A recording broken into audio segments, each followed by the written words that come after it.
Good evening, good evening, good evening, good evening. Ladies and gentlemen, WeatherBrains, episode 905. Is that right? I typically have my little cheat sheet out here. It is 905. Wow. This is for the 22nd of May, 2023. Let me get me a cheat sheet going here. Welcome, welcome, welcome. If you're looking for the actual show content, move the slider over about 10 minutes. We'll start at the top of the hour. And this is the part of the program. This does not make the audio podcast. You know, most people listen to this show and they don't watch, so they miss it. I mean, you're in. If you're in, you're in. This is the time where we do three things here. If you're new to this, we share boring personal stories, humorous anecdotes, and from time to time, we say some very, very, very outrageous things. Yeah. So we are at 905. Goodness gracious, 905. Who'd have thunk it? For those that are new here, we started this show back in 2006, the 31st of January, 06. And they said it wouldn't last. What do they know? We'll see who is on. I know that Rick Smith is out tonight. And not quite sure who else is in or out. We'll find out. That's the nice thing about the show. And if it's just me, it's just me. I'll sit here and go on a rant for 2 hours. But really nothing to rant about. You know, it's kind of sad. I did the last school weather program of the year, the school year today. Most of the schools are shutting down. They're done with the year after tomorrow or Wednesday. So last weather program of the school year. And I need to go back and look at the records. I'm pretty sure I broke a record for me in terms of the number of schools and the number of kids. The demand has exploded. I mean, literally the whole year next year, the 2023-24 school year, it's booked. And we're booking them now into the 2024-25 school year. And again, I'm not that great. It's just the subject matter. The kids love weather. They love to learn about weather, the science behind weather. And for some reason, just a lot of people don't do this anymore. I don't know what it is. I mean, to me, it energizes me. I hear a lot of, television meteorologists. I get too tired. I need to nap. I need to whatever. And I understand that. I do know that I'm somewhat of an anomaly, but still, I do at least one a day, sometimes two a day. On occasion, 3 a day, and it totally energizes me. You get kids excited about science, and I love third grade. I've said this on the show here. If I would do something other than this, I would be a third grade science teacher. Third graders are the greatest. They understand sarcasm, so they think you're funny, and they have the cognition skill to learn middle school level science. They really do. And they're still sweet, and they don't smell bad yet. And they're just great. Fourth graders get kind of sassy. Fifth graders get kind of odorous. And I love them, but the third grade is the sweet spot there. But really, for me, anywhere between first and fifth grade, that's good. And I do go into middle schools and high schools, at times, but I'm really better at the elementary level. And I'm horrible with preschoolers. I love them, but I do not have the gift needed to teach preschoolers, that little hello friends. And I can't do that. But anyway, today was the last day, but it doesn't stop. That's the thing, now with so many summer programs, it really keeps on going. In fact, tomorrow I'll be up in Fort Payne, Alabama, seeing some adults, and they have some learning disabilities, but they love weather, and I'll have a chance to see them. And then Wednesday, I'll be at Children's of Alabama, which is a large children's hospital here, and I'll be seeing a lot of the patients and their families. And again, and really, when I go into Children's of Alabama, it's more of a thing just to make them laugh. We all have some great laughs down there. But so as we go from the school programs to the summer, it kind of morphs into more of that. All right, I see Jen and Scott here. Man, Scott, you got that camera right in your face, man. I like it. That's an ultra close-up. Wow. Hi, Scott. Nice Yeah, to meet you. just not enough room on my desk. All right. Yeah, man. When you're old like me, you can't do that because it scares people. I mean, if I ever have to go live on my phone, I stick my arm out as far as I can to get that thing out of my face. Jen, how you doing? I'm doing great. How are you? I'm just babbling. I did the last school program of the year today because school's out here this week for most Yeah. schools. There are a few exceptions, but so we kind of morph into the summer programs, and every year I do the same thing. And this is why cat, Yeah. uh, people ask, how come you don't go to the AMS broadcast meteorology? The meeting they have every year in June. Well, I just can't. In order for me to get a week off, I've got to take that in June. I do this thing at our church called Vacation Bible School, VBS. I mean, I'm the greatest VBS guy in America. I know how to do it. Most adults are not good at it. I know how to do it. But it's a lot of prep. We shoot a lot of video and a lot goes into that. But the week after that, that's when I take a week off every year, just like clockwork. And listen, we don't get a lot of time. Some of these news people, they get every other week off, it seems like. I mean, I get 3 weeks a year and that's it. And some weeks I don't get 3 weeks because of weather situations, but I'll take that week in June. And traditionally, we'll go to a Boston Red Sox series if they're home, and they are this year. We're going to see a couple of Yankees games. That'll be In fact, fun. we have the Green Monster, row one. That big thing out in left field out there. So for the Sunday night game, this is like June the 17th. So let's say June 18th. That's what June the 18th. We'll be there the 17th and the 18th. So you see some bonehead on row one out there, that would be me. And then what's weird, we'll be out there and then we're going to come right back and I'm going to get my wife. We're going right back up there. She likes to go to Cape Cod and those areas. We'll be in Nantucket. A couple of years ago, went to Martha's Vineyard. We're going to Nantucket this year. So we'll spend that week just off the grid. And you've got to have a mental health break, Jen, as you know. Oh, absolutely. Yep, absolutely. I'm hoping to see you in August. We are working. I don't think you have vacation the week we're thinking. My August vacation week, it's July 31st through August 4th. Okay. We're coming the week after. So we're gonna do our super outbreak trip. We're trying to sneak it in before Nelson goes back to school. So that's when we're looking at. So I can come see you and Bill as well. And we're gonna go to places in Alabama and Georgia for the super outbreak research. So we're looking forward to it. We're working out our details. Come on. Yeah, it'll be great. I mean, no, we can show you things. That'll be awesome. Yeah, I'll be gone the July 31st through August 4th. Okay. And so we'll be back on the 6th. And after that, I'm here until Christmas. The third week I take is always at the week of Christmas most every year. Sounds great. And you got to get some barbecue while you're here. Oh, no doubt. Yep, no doubt. I'm and excited not one of these, chain joints. You got to go to a real barbecue joint. So we can make that happen. So Bill is on a bender. He's on a 2-week pub crawl. Is that the deal here? So he said that he was running late getting through Atlanta. I think he went to Buckhead. Wherever the bar. Apparently it's 50-cent beer night at Hooters, and that's where he is. So he went to the Buckhead branch, and he's running late. So you got me tonight. So this ought to be a hoot.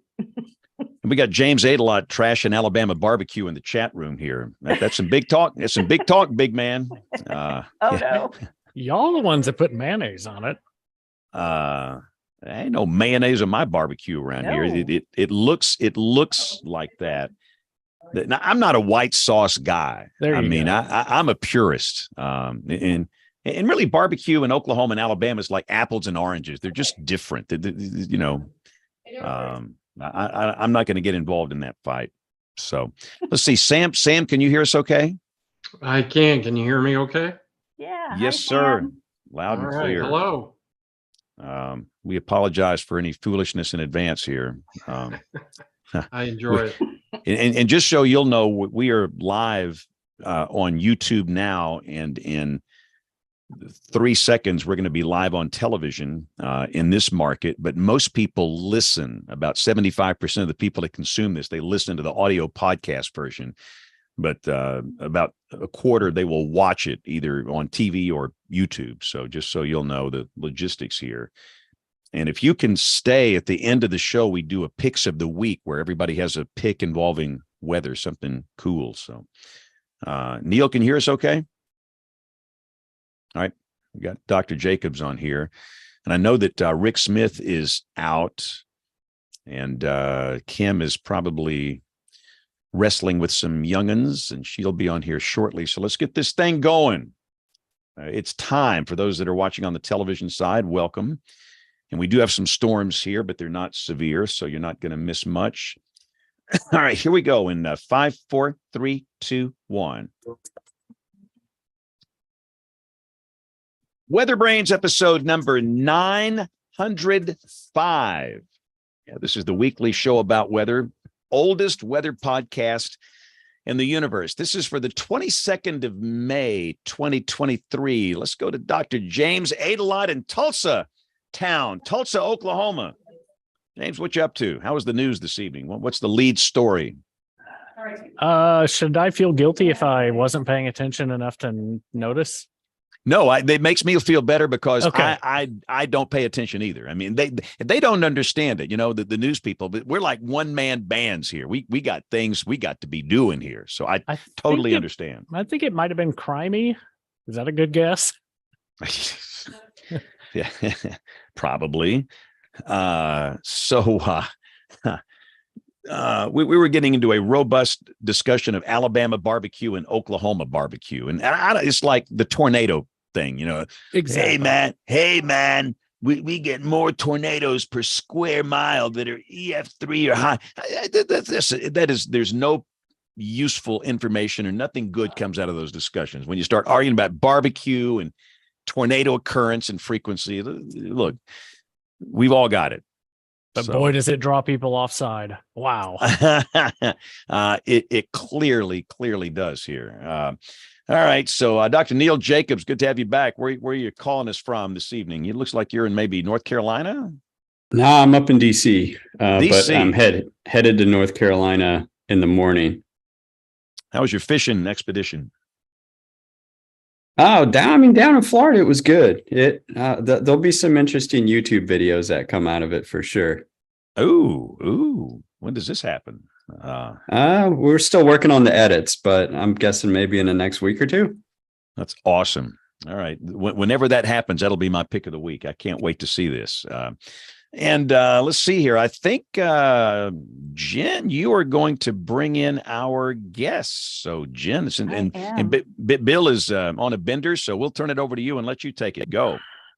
Yeah, he's on a pub crawl in Buckhead in Atlanta. He was running late, and so he called me and he's like, "Can you take over?" I'm like, "Okay." Good thing I'm a Hoosier and I know a little bit about tonight's topic. I watch the Indianapolis 500 every year with my family. It's a huge tradition. I've listened to it on the radio. We watch it on TV. And of course, we've got to bring in the KFC and have the whole spread. It's a lot of fun. So I'm excited to bring in our guest tonight. We're going to talk about Indy 500 forecasting and just race forecasting in general. And I think it should be a lot of fun.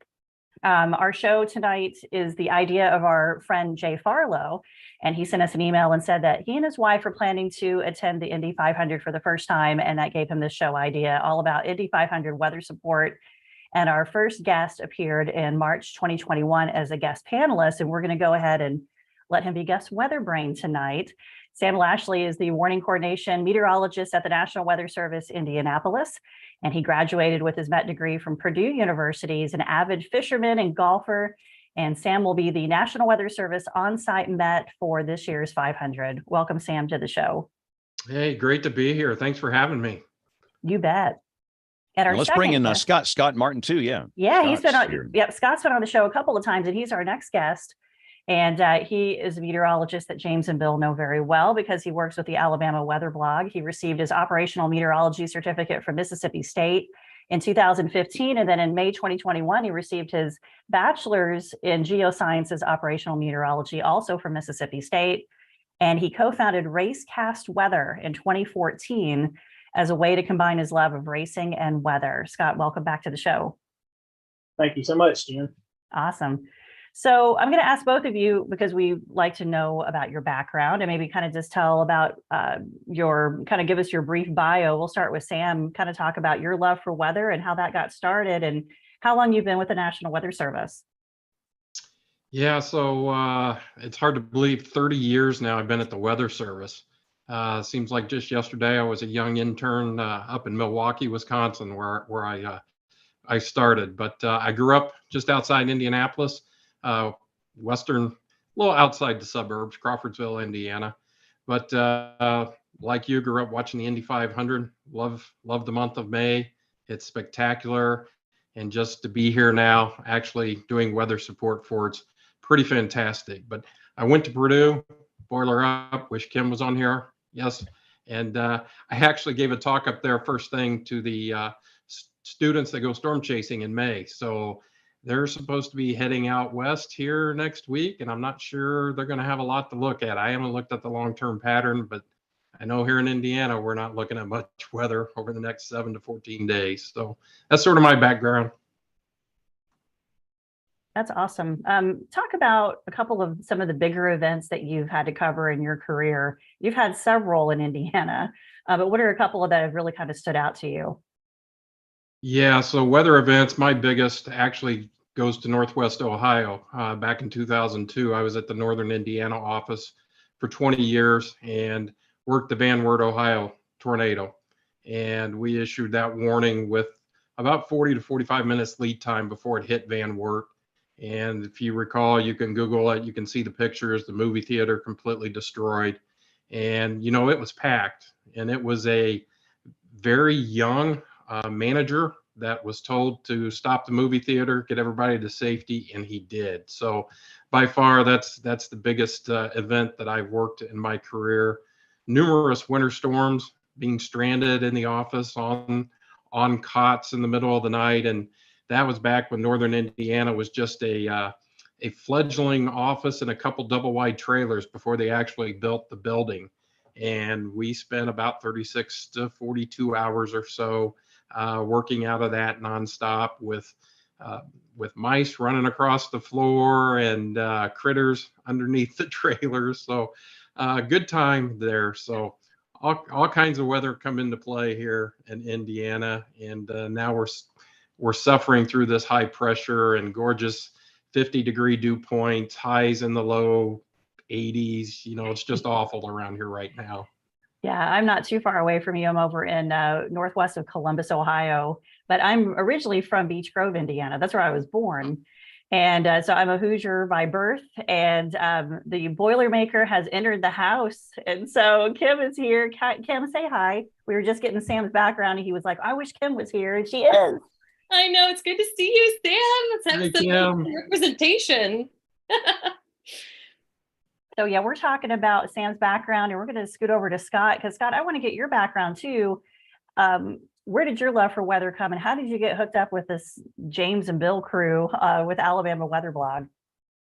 Well, my journey pretty much started as a kid. I just really loved weather. I was just a weather fanatic, and every time there was, severe weather threatening our area, I'd always watch television coverage. And just my love and passion for the weather grew from there. But what really got me interested and really wanting to make a difference in people's lives was April 27th, 2011. I lived in the north end of Fultondale, and when the big EF4 tornado came up from Tuscaloosa through the north part of Birmingham and into Fultondale, fortunately, it was just a little bit south of my house, but only by like a quarter to a half a mile. And my wife came home that evening. She's a nurse at Children's Hospital, and she came home that evening and had to drive through the damage area to reach our house. And she just told me how bad it was and everything, because I wasn't able to see it. And so but going through that really wanted me to really made me want to make a difference in people's lives. And that's when I went to school, and I had to go half-time. So that's the reason why it took like 8 years to get my degree instead of 4.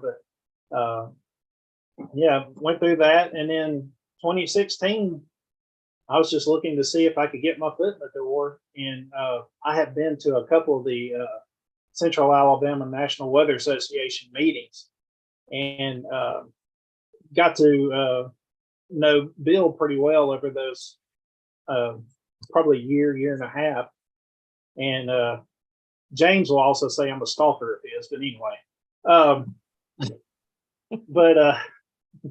But yeah, we got to talking, and he said that, you know, he was interested in having somebody else come on the blog and do some forecasting and just do some entries. And one of the things that he really liked about it is I have a graphics background also. And so I could go in there and help spruce up the look of the site and everything. So yeah, April of 2016, I started with the blog and been with them ever since. That's great. That's really great. Hoping you can stay to the end of the show for our email segment, because we actually got a neat email today from somebody that I want to kind of pull you into the email a little bit. So hopefully you can stick around. It's about Mississippi State. So we'll talk about that a little bit later. But let's get into race weather. And before Bill cut a trail for Buckhead to do his pub crawl, he actually came up with some really great questions for the show. So I'm really proud of him for doing that. That's why we put him in charge and not me. And but I am going to go kind of follow his lead here. But if you guys have questions, put it in the chat and I'll throw it to you. I'll kind of monitor that between all the puns. But I want to, first of all, just kind of talk to you guys both about your roles with the Indy 500 this year. Kind of just give us an overview, because both of you have different things that you do for race weather. So Sam, your overall National Weather Service support, but your support for the whole race, right? And what does that mean? What are some of your roles there? Well, our role is just focused on public safety and working with our primary contacts, the Speedway Police Department, the police chief there. We start planning way back in February. The Speedway hosts monthly planning meetings. Just about every agency you can imagine attends these meetings, from the federal agencies, FBI, Secret Service, federal air marshals, down to the state level. Indiana Department of Homeland Security is there, Sheriff's Department. The list just goes on and on. There's usually between, I'd say, 60 to 80 people in these planning meetings. And so that's where it starts. And again, our focus is not specifically on the weather for the race. That's left to others, but it's that public safety. We're right there next to the director of public safety for the Speedway, the chief of police for the Speedway, and then the heads of all the local law enforcement, first responders, you know, the hundreds and thousands of people that are out there manning this 2.5 mile monstrous oval that takes up such a large area. It's just phenomenal, just the number of volunteers and public safety officials that are there. So we're constantly monitoring that weather. And again, from the north to the south end of the track, it could be raining in the north side of the track, and it's sunshine in the south end, and trying to coordinate that and keep it all straight. Just another reason why I love high pressure on race day across central Indiana. Absolutely. Yeah, we'll talk a little bit more about race conditions and how important that is. And just as a quick side note, I had the privilege to actually go to the track many moons ago for Carburation Day. And that was really cool. I've never been to the race itself, but I would love to. And it's such a fun place. It is so massive. It's overwhelming how big it is. And it's a neat place. It is. And they really have made it now the month of May, with all the concerts and outdoor activities, both in and outside the Speedway, multiple races there. So, you know, it's just not about race day itself. We start the first week of May providing weather briefings for the public safety. So it's a pretty long, drawn out month, but a fun month for sure. Yeah. And Kim's just informed me that she she went to the track in 8th grade, and there's a really good chance we were there at the same time. I was not in 8th grade because I'm 10 years older than she is. But anyway, I digress. Scott, let's talk about just a little bit, kind of just an overview of what you do. You are more of the specific forecast person, right? And you work with the race teams, not the track per se, right? Well, this year I'm kind of hands free from the teams and racetracks, but in the past, yes, I have worked with specific race teams, and I've also had a contract with Road America up in Wisconsin, and I did their forecast for 4 or 5 years. So that was fun to do. But yeah, as far as doing the forecast, I actually do what the actual weather is going to be like, and straight up forecast, just highs and lows, what the chance of rain is going to be, cloud cover, and what you expect through the day. So pretty much my standpoint for most of it, though, was doing the weather for the fans, and if the teams followed me on my specific social media accounts, they were able to follow along as well and see what they could get from it. But I did get an awesome opportunity back in the fall of 2021 with K-Pax Racing, which is a team in the SRO World Challenge America Series. And I was able to go there and be their weather analyst and help them determine car setups, tire pressures, and stuff like that. So I was able to give some input into that. You have to really work on temperature and sunlight, how much sunlight is available. That's going to affect the track temperature, and then you also have to worry about the dew points and pressure, because that messes with the settings for the turbo boosters that they have on the car. So yeah, it got pretty in depth, but yeah. Sam was right though about how large Indianapolis Motor Speedway was when I got to go for the 8-hour event. And it actually happened where it was raining at the north end of the track, and it was sun shining at the south end. And it took like 10 minutes for the rain to move from one side of the track to the other, because it's just so large. So it was really fun. Yeah, I'm really glad I don't have to do that in a radio forecast. I'm not quite sure how I would explain that in 20 seconds. But let's talk a little bit more about the nitty gritty of the specific weather factors that go into, I mean, this is kind of for both of you, just talking about your different roles in terms of public safety. You're dealing with, what if it's, it's already hot there because of the track, but I mean, then you've got building heat and humidity, it's worse. So we can talk about the temperatures and what it, just kind of take it, the different factors for public safety from Sam's point of view. And then for Scott, the different things that are important to the drivers and the factors for them in terms of the car and the driving conditions and all that kind of stuff. So Sam, we'll start with you in just terms of kind of overall weather factors. What are you looking at for all that? Yeah, well, one thing that surprised me when I took this job 3.5 years ago and went to the first planning meetings and started talking with the emergency responders and the health agencies that are there. When you've got that many people surrounded by that much asphalt and concrete and a little bit of adult beverage mixed in there, they start to see problems when the heat index actually starts to reach about 83 to 84 degrees. Now think about that, the heat index. We don't issue advisories in the Weather Service until, closer to mid to upper 90s. And, it's just that combination, the track itself. I was out there yesterday. It's a beautiful 78-degree afternoon, and the track temperature is pushing 125 to 130. So when you put all that factor, all those bodies together, the heat index is really big. So we actually keep track of that hourly and keep the emergency personnel updated on that. So they know when they're going to start to see an increase in people coming to the medical center, or their calls are going to start increasing. So, even though we're looking at that beautiful, potentially sunny day here on Sunday, that would probably be our main concern. Then we obviously shift to thunderstorms and public safety.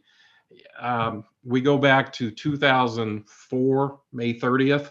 That's when decision support services for the Weather Service, I feel, really began, because that was a day where there was a very large outbreak of tornadoes, 23 tornadoes across the state of Indiana, and they all moved into Western Indiana as the race was going on. And a couple supercells were coming right down Interstate 70, heading right for the Speedway. And I remember Greg Forbes on the Weather Channel at the time, saying, "This is my biggest fear. These storms are heading right for the track. The race is going on." Fortunately, they did veer to the south just as the race was getting out, but we ended up with an EF2 tornado 10 miles south of the track, which happened to move through the Beech Grove area from that event. So, very well, that's the south side of 465, and the track is sort of up on the west central part of the city. So that's when decision support, it was after that, the track and the Weather Service got together and said, "Hey, we need a plan for public safety. We need better communication." Because before that, we had a red bat phone in the office. And if that rang, it was the track usually calling just to get a forecast. That was about the only interaction we had. So that's when decision support started. So lightning is the biggest concern. We really keep an eye on that. Watch that 8-mile radius for any lightning strikes. Let them know. And boy, the Indianapolis Motor Speedway is just so proactive when we do tell them that weather is meeting their criteria, that they don't hesitate to make the decisions to stop what they need to be doing and get people to public safety. So we plan for the worst, hope for the best, just like emergency management. But everything is on the table in the month of May for the 500. Yeah, absolutely. Now, has there ever been a case where they've had to evacuate at the race? The closest it's come is just for lightning. And last year during time trials, actually, I was there for that. And we had an MCS moving out of Missouri. We actually had two that day, one in the early morning that sort of delayed qualifying. And then the second one, they were able to squeeze qualifying in before that one hit. And both times we did have lightning get real close. In one instance, NBC actually shut things down because, they've got cameramen out there. They've got a helicopter.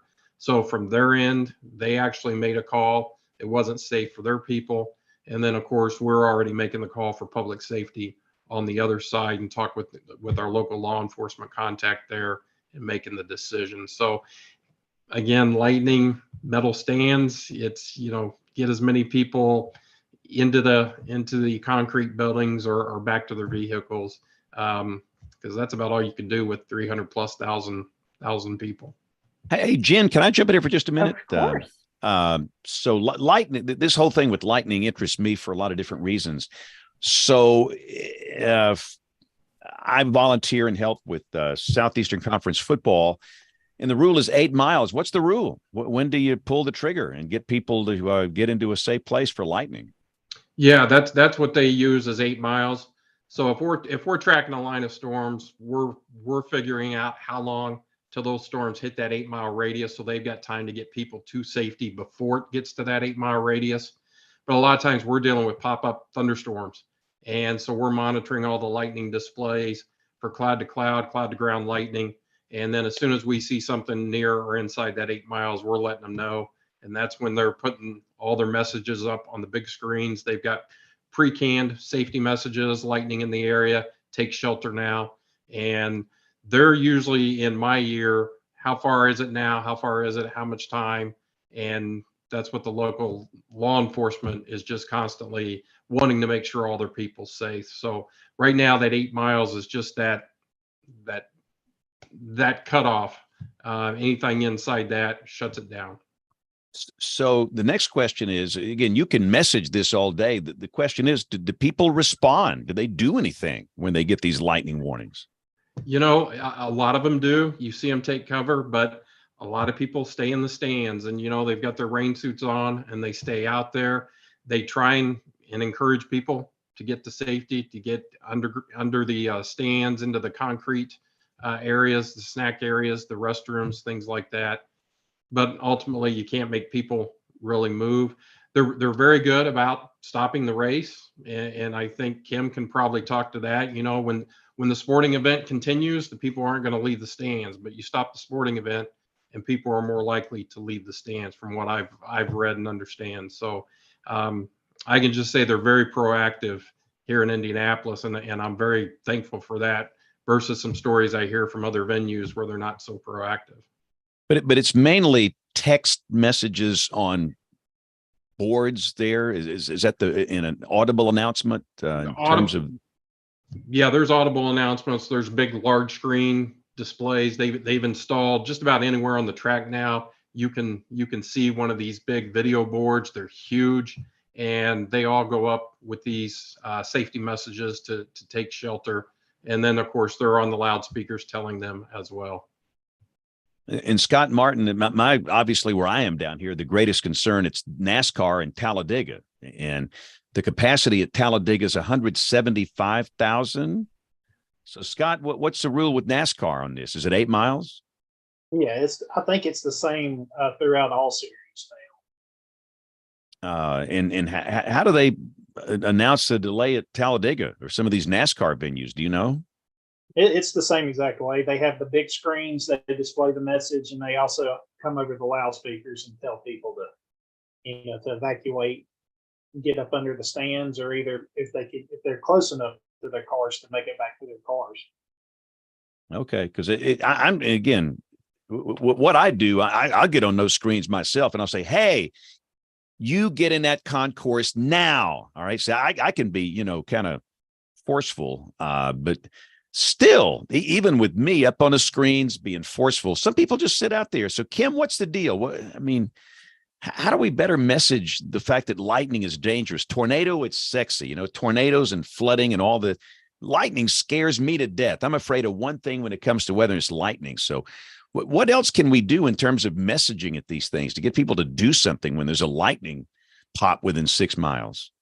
Honestly, from the perspective of the Weather Service, I most question the premise that that's their job. Part of the challenge is I don't think that people aren't afraid of lightning. I don't think that's the disconnect. One of the challenges is that they are already seated in the stadium. They've maybe been in some of the heat. They've had maybe something to drink. Their car is like 1.5 miles away. It's not like we're telling them that there's something that's easily accessible to go to really quickly, just duck in and out. One of the biggest barriers to response is that response has a huge opportunity cost. These people do not want to do. And when you combine that with the statistical improbability, I hate to say it, but it is fairly improbable that they would be, affected by lightning personally, then it's really not irrational. This is something that I know our weather service bottom line is protection of life, but there's also this idea of, bolstering economy, which should also apply to individuals. It's the individual's economy, their opportunity cost of time and energy too. And those two things are a balance that maybe they have to strike. No pun intended. James, that one's for you. But yeah, I think it's a really interesting question we should ask ourselves. If we need to get, sort of double down on it, I think the most important thing, as with sheltering in so many other situations, what would probably drive behavior more is if sheltering was convenient. And in this case, it's just not. And it's really unfortunate, because this is despite probably, Sam, all of your best efforts, I bet this is still your nightmare, because the sheltering plan really is cars in a parking lot. And if there was a tornado bearing down right on that facility, it would still, even with all the efforts you're putting in, be a nightmare scenario. And what they are counting on part of the business model and why I don't think there are bigger shelters is just the statistical improbability of it happening and hope. And that is a really, really frightening thing to know. But I am sure that that is what it comes down to.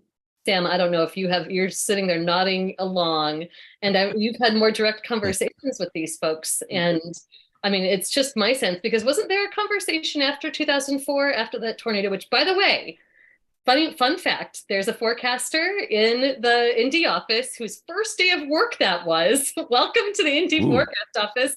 Now you get to help us issue warnings for a tornado bearing down on the Indy 500. So yeah, that was a fun day for Joe. But tell us a little bit about what that looks like still from your perspective. You're trying to do what you can for the hazards you can control, and tornadoes probably are just, I think that's the bigger nightmare. Absolutely. And I mean, you're all right to the extent it comes down to probability, but that doesn't help me sleep at night. And you still have to put these people someplace, and you're right, it's their cars. They're parked a long way away. They've got shelters underneath the stands. There are, concrete masonry shelters, which obviously, if it's a big tornado, not going to do any good. But the probability, I'm a climate guy, severe weather statistic person. I know that only 6% of our Indiana tornadoes are in the strong to violent category. 85% are EF zeros and ones in Indiana. So with proper notification, people getting out of the stands, getting the shelter. But like James, lightning scares me. Statistically, it's what we have 20 some fatalities in the US last year. That's crazy low. But when I'm outside and I hear thunder, boy, I'm ducking. My golfing buddies make fun of me because I'm running for the clubhouse, but I'm not going to be waving that metal rod. I haven't lived a good enough life to be that lucky. So I'm getting out of the open and getting to the clubhouse. So we plan for it. There is that action plan: get the people out of the stands, get them to their cars, get them to the safe shelters as much as you can. But we unfortunately just wait and see.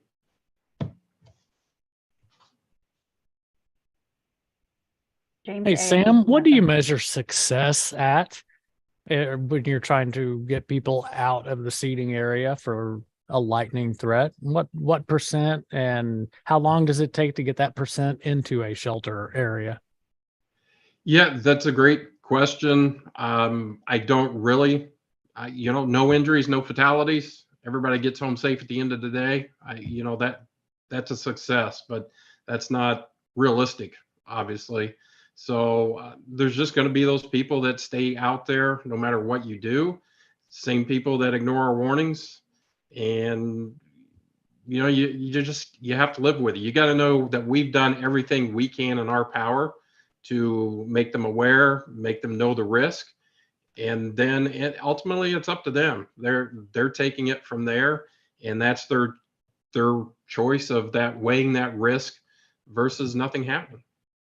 So I had an idea that started out as purely a smart aleck idea, which would surprise no one.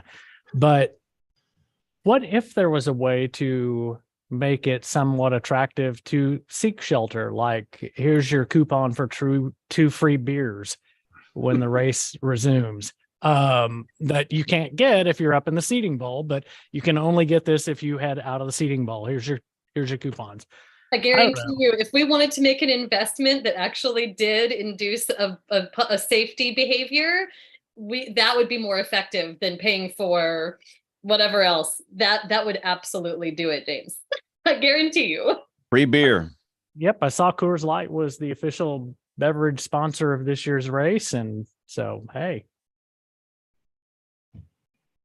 I'll leave that up for all of you to come up with the plan for that and make it happen, and then we'll see.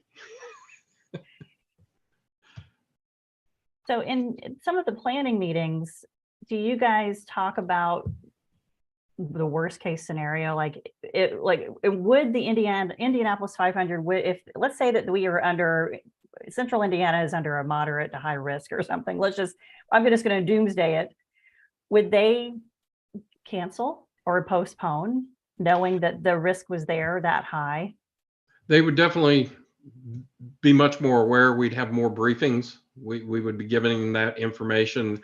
I don't think there's anything in the plan to necessarily cancel or postpone, but they would be opening to hearing all the facts and listening and evaluating the day of, and to see how it plays out, because there's just so many factors built into it. And yeah, so the planning meetings are just more for the generalities, the typical what's to expected. And then if we do get into that situation, we go to the action plans, the playbooks, and we implement those. And again, that would initially be a lot more briefings, especially the days leading up to the event, because more than likely we're going to see that several days ahead of time. And that's another thing, getting that message and awareness out to the public before the event so they know the risk coming to it. We've seen success with that, the heads up, the preparations. Maybe some people would decide, you know what, that's too much of a risk on that day. We're just not going to go to the track at all. We're going to play it safe. So the more we can message that potential, I think, is also something that's in the cards to do on big days like that well ahead of time. That's great.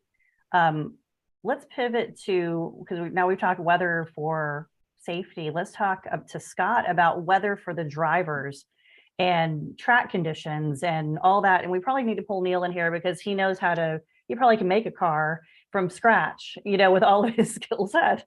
But no, I want to pull him into this discussion too, because you mentioned earlier in the chat about humidity. But I mean, there's so many different factors. So when you're talking to the race teams, what do they need to know in terms of, is it hourly temperatures and dew point and humidity, or is it even more than that? What are the factors for the track and for the cars? Really, the most important things that they need to know is the ambient temperature, the winds, and the amount of cloud cover, because all of that determines what your track temperature is going to be. And so the main focus that we had when I was working with KPAX was the track temperature. And just like it was mentioned earlier on today's broadcast of the Monday practice in Indianapolis, the ambient temperature was 81 degrees, but yet the track temperature was 125. And so usually what happens is the hotter the track temperature, the less grip the car has on the track. And usually the colder, the more stick it has to go around the corners. As far as humidity and everything, car engines kind of like it to be right around the middle. If it's too humid, it'll slow it down. And if it's not humid enough, it'll slow it down. So usually around the 50% range is usually the best where you want it to be. But as far as the drivers, even on an 80-degree day, cockpit temperatures can get up to 140. And so they have like air hoses coming in. And for the IndyCar series, it's strictly just airflow coming into the car, because now they have a windshield in front of them that blocks most of the air. So they have to create ingenious ways to get air into the car to the drivers. And they have like a little vent that goes beneath the window. And then they have several like little tubes that stick out the top of the roof of the halo part of the windshield that collects air as they drive. And it blows directly onto the drivers. But there's been several races, since they introduced that windshield, that the drivers have gotten out of the car and they have to sit there and collect themselves for several minutes because it just gets so hot in the car. And same with, like NASCAR and other sports car series and stuff like that. The best thing to do to get speed is to close off all openings to the car. So as much as you can seal it off, the better the air is going to flow around the car. But when you do that, you take the air conditioning away from the driver. So you have to come up with ways to get air in there. And that's why you see, like on the NASCAR cars, they have these little inlets on the rear windows that have hoses coming off of them. And what that does is it goes down to a cool box, which is pretty much a cooler filled with ice. And then on the other side of it, they have a hose coming up to the driver. And of course, now they have other cooling suit systems too, where it runs water through the suit. So there's ways you can get the drivers cool, but yeah, the weather really determines, how to set up the car, especially with the ability to stay on the track, because what they say, if you're loose going into the corner, you're not going to see the wreck. And if you're tight or doesn't steer well, you're going to see the wreck. So wait, Scott, you said 140 degrees and the winner bounds out of that car and drinks milk? I know, isn't that crazy? I would get sick in a heartbeat. Generally, more goes on their head and face and body than actually in the mouth. Yeah. But it's ice. Can you imagine that smell? It's ice cold and made right here in Indiana. So homegrown. I've got a bunch of questions on strategy, but I'm curious, like how sophisticated are these cars, and how sophisticated is the strategy? Like, I mean, I'm like, obviously tire wear and versus stickiness and things like that are a huge factor. But what about like the angle of sun, the tilt of the track? Do they know that there's going to be like one corner or one side that's going to behave differently than another, just based on the shortwave radiation? I mean, when they ask you for stuff, do they have algorithms that can parse out all these variables, or is it somewhat crude still? It's somewhat crude as far as figuring out what the forecast for track temperatures. But say like in Indianapolis, as it gets into the afternoon hours, the sun kind of starts to go behind the front stretch grandstands, and you'll see a shadow come over the front stretch and down into turn one. And of course, that part of the track may be 20, 25 degrees cooler than what the other end of the track is going to be. So usually, like during qualifying, people would like to go out as late as possible to turn in their quick laps, because the track will be the coolest. And of course, yesterday's conditions, it was perfect. And cars got out there. I believe one car turned a lap at 235 miles per hour. And that's like the quickest speed that's happened since, I think, 96. Excuse me, 96. So, yeah, it's just according to, when there's a cloud that comes over the track, some people will go out and try to qualify during that part. But like during the race, you just have to, you have to go with what you got and just make adjustments as you go. But yeah, usually if it's more sun, you try to tighten the car up just a little bit, because it'll make the car want to slide out with the rear end. And of course, if it's cooler, it'll be tighter, so you want to loosen it up, so when you go into the corner, it actually turns instead of trying to keep going straight. I'll spare you the details of why I was playing around with this math, but I'm fascinated by some of these equations and drag coefficients, and I was watching all these videos on YouTube. This was really for Pinewood Derby stuff, but they were using Indy cars as examples of turbulence coming off the front wheels versus the back wheels. And then it got me thinking about like race strategy.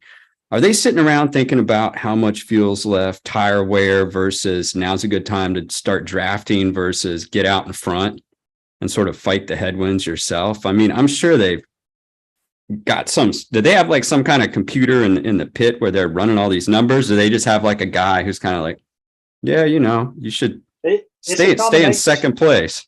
Yeah, it's a combination of both, really. They do have tons of computers down on their pit box. on pit road. So they can sit there and make calculations and everything that they need to. But pretty much what it boils down to is that crew chief makes a decision. Hey, we need to save a little bit of gas. So when we come into the pits the next time, we won't spend as much time putting gas in your car because you'll still have some left over. Or either we won't have to put as much in there because there's not that many more laps to go. You've ran longer than the other cars. So if we put the same amount of gas in there in your car compared to the others, you can run harder and lead instead of staying in the back, and then you'll end up with the same amount of gas. So yeah, it does make a big difference. Drafting saves you tons of gas. I don't know what it is in IndyCar, but I know in like NASCAR, if you're just running by yourself, say like at Talladega or Daytona, you usually do like, oh gosh, I forgot what it was, like 3/4 of a gallon per lap or something like that. Maybe not that much, but you can go nearly 3 times as long if you're drafting and you're in second place or third place instead of being that lead car. If you're that lead car, you're going to end up burning gas 5 laps quicker than cars behind you. Oh, I believe that. I've got one more fuel question. Maybe this is for everyone. I don't know if y'all have noticed this, but I noticed this, and I've often wondered if the gas stations are just trying to rip me off. You ever notice how, like, when it's really hot outside, you can't put as much gas in your car, and people always claim, oh, it's because of the density of the gas, and it's like whatever Boyle's law or something. Is that true? I mean, if that was true, wouldn't they keep the gas like on ice in the pit stops there? Yeah, that's true. I don't think they use any kind of cooling system. I know NASCAR doesn't. They take it straight out of the pump, put it in the big dump can, and then that dump can sits there until they make a pit stop. I don't think they have any coolers or anything. I think that's illegal. I'm not sure about IndyCar because their fueling rig is a lot different, but yeah, you're right. When it's hot, there's going to be a lot more vapor in there as well. And so you plug it into the car, you're going to have a lot of air getting in there along with gas, and it'll take up that extra space, and it won't allow you to get that last gallon that you need in there to, perhaps outlast everybody. No, I actually had some vapor form in the gas of my skiff 2 weeks ago, and I fired up the motor, and I was going across this large flat of water. Actually, Jamie Rome was in the boat with me, and the gas started going through the fuel line and choked out the motor, and the alarm went off, and I was like, oh man, we're swimming back. But yeah, it was just vapor in the gas line. Wow. I have a quick question about rain. Obviously, that is one of the biggest things that is monitored for whether or not they're going to call the race or pause the race or whatever.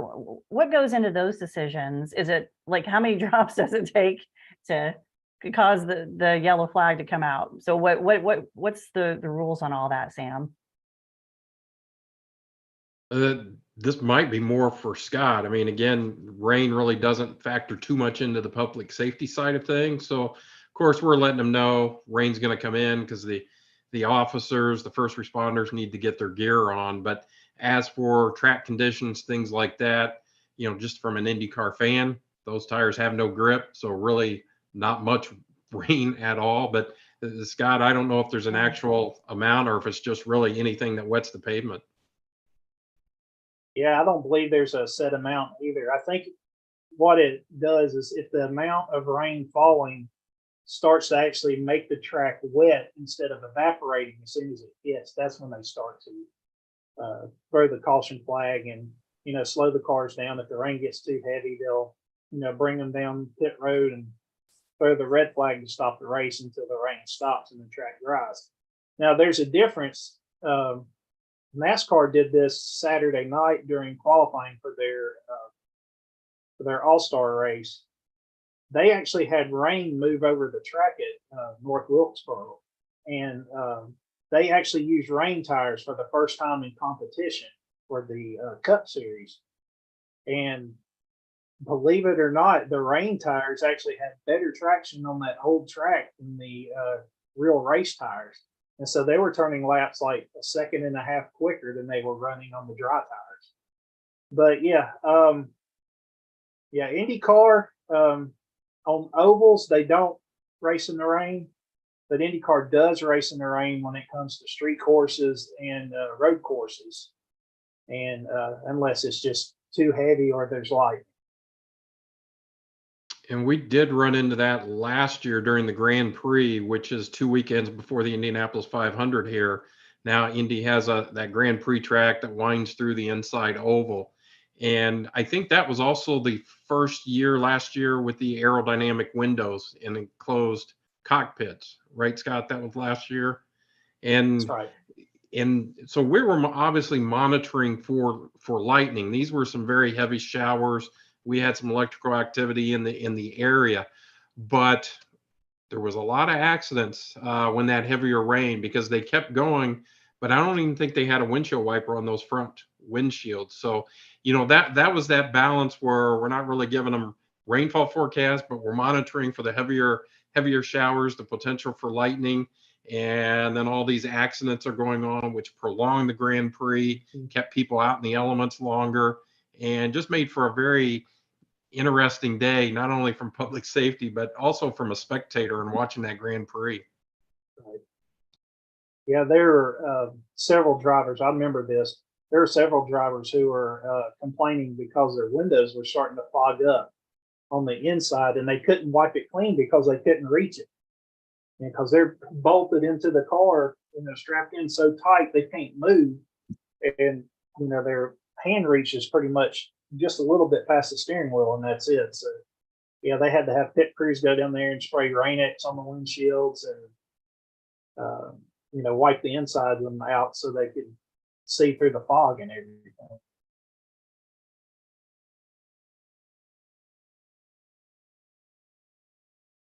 So Jenny, sorry, you were muted there, but I have a feeling you were passing the baton to me because I said I had a question. So all this conversation makes me curious. We talk a good bit about causes of fatalities in collisions on the road in general being just so weather driven. We know that weather is the primary driver of so many accidents that occur out in the open road. How about for racetracks? Do you have any estimate for whether either the weather conditions before the race or during the race being part of the collisions that happen there? As far as I go back, I don't remember anybody perishing at a racetrack due to weather as far as a driver. I've heard of, you know, people getting struck by lightning at Talladega, and I think 2 people died. I know James may know that one, know more about that story. But as far as drivers on the track, there's been quite a few accidents because of the rain. Last year at Daytona, it was the last race of the regular season before they went into their chase for the championship. And literally it started raining as the cars were entering turn 1, and nearly, I want to say 3/4 of the field wrecked, and only one car made it out unscathed. And he ended up winning the race because he was the only one without damage.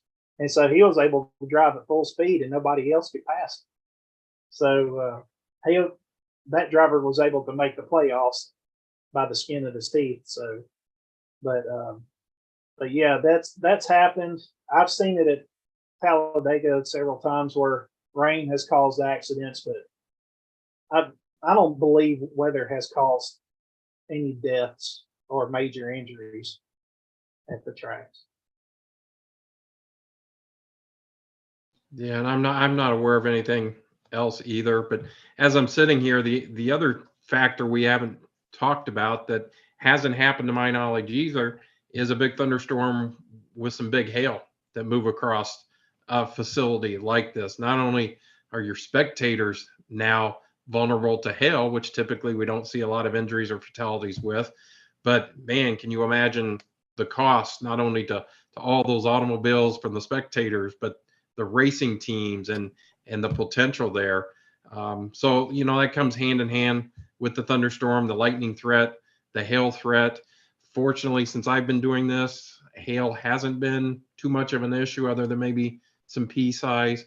But that's a big concern and another thing to think about at these outdoor events with a lot of people vulnerable.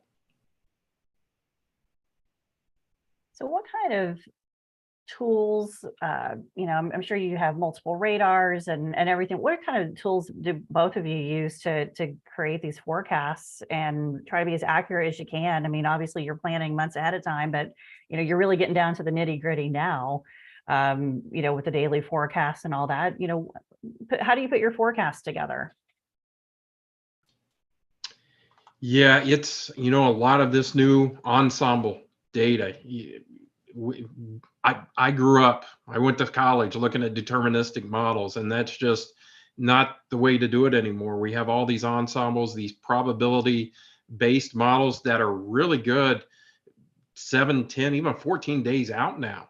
And that really adds, a whole new dynamic to our briefing packages, our decision support, where we can say with pretty good confidence right now, it's about a 10 to 20% chance of rain on race day. And that's all depending on what happens here coming up out of the Atlantic in this tropical or semi-tropical system, and whether we get some of that moisture up here into the high pressure on race day. So we're really looking at those cluster analysis, those new probability statistical models in the longer range leading up to it. But then within 24 hours, the day of the event, I'll probably be on site at bright and early at 5:30 in the morning, getting set up.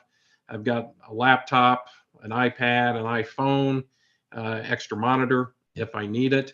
So we'll have multiple radar displays up, a couple different radar programs. I will have dedicated virtual, just like this, with our office as well as our backup offices. We include our neighboring weather service offices in the planning, because if we go down, which actually happened back in 2004, that event we talked about earlier, the Indianapolis radar went down as those supercells were coming in. That was the other caveat with that big event. And I remember getting the phone call, hey, the radar's down, we're going to need a second pair of eyes. So we plan for that. We have this dedicated, I've got a headphone microphone so I can talk with them, get briefed. We let the office actually do the forecasting and then brief us. We look at a few online models as the event unfolds, and then we do the partner briefings on site. But we're really focused on the radar, satellite, a lot of these new tools with the GOES satellite mapper, and seeing when the lightning may be developing, the ice in the clouds. That's a huge heads up for that lightning threat. There's some great algorithms out there now. I think it's by Sims, with the probability of lightning within the next hour. That's a game changer in addition to that. So we've got all those tools at our disposal, going back and forth between monitors and then providing those briefings as we get updated from our staff and from neighboring offices if they have other information to add to the discussion as well. So a lot goes on in that 2.5 to 3 hour window before the race as well as during the race. Hey, Sam, where are you physically located at the track? We're actually on the 9th floor of the pagoda, one of the best spots in the house. That's where all the public safety officers and law enforcement, all the heads of each agency is. So we have a beautiful panoramic from about the short chute between turns 1 and 2 all the way down the back stretch and turns 3 and 4. So that actually faces to the east. So if we need to get a visual on what's coming in from the west, the southwest, or the northwest, we actually have roof access on the pagoda. So we get to go up and physically outside. There's not a lot of people that get that access, but that gives us a great visual off to the west towards Brownsburg, Indiana. We can actually see the airport in Indianapolis. And that's really critical when we got a line of storms moving in, or we're watching potential for some bubbling storms.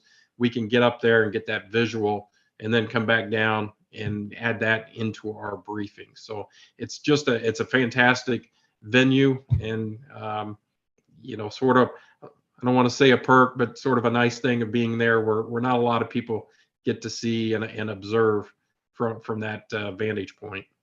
I guess that beats a party bus in the infield. I could see it. The National Weather Service Indianapolis party bus, an old Bluebird. Pull that thing in the infield. You get up on top of it. I mean, that would be a classy look right there. I like it.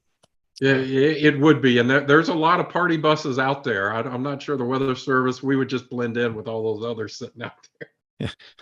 I have perused some of the party buses in the infield at Talladega, and they're interesting. I saw one time. It said, "If this bus is a rockin', don't come a knockin'." And I just said, okay. So yeah, you see a lot of things in those NASCAR races in the infield.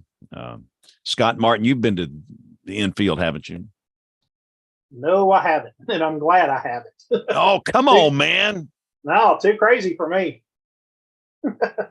I've seen it. I have looked in the infield though with a pair of binoculars before and seen some not so attractive people, let's just say in their birthday suits on top of those buses. And it's not a good sight. Show title. Yeah. There's no doubt we got show titles aplenty after this discussion here. So Scott, talk a little bit about, I was looking earlier you all have a blog and do the forecast and all that. What do you guys use for some of your forecasting tools, not only for the forecast for the races, weeks ahead of time, but also on the day, if you're talking to the teams? Right. So I can't really speak for my partners on the blog because they have their own thing, but I pretty much use WeatherBell for all the models and stuff. I use Gibson Ridge radar level 3, and then I also use Radar Omega. Use the combination of both of them. And then really after that, I just double check, what I'm saying with what the National Weather Service is saying, just to be sure that I'm on the same page, because, I don't want to sit there and see what I'm looking at and then misconstrue it, and then, it'd be completely wrong. So, but sometimes, there's been a few occasions where, I forecasted rain and,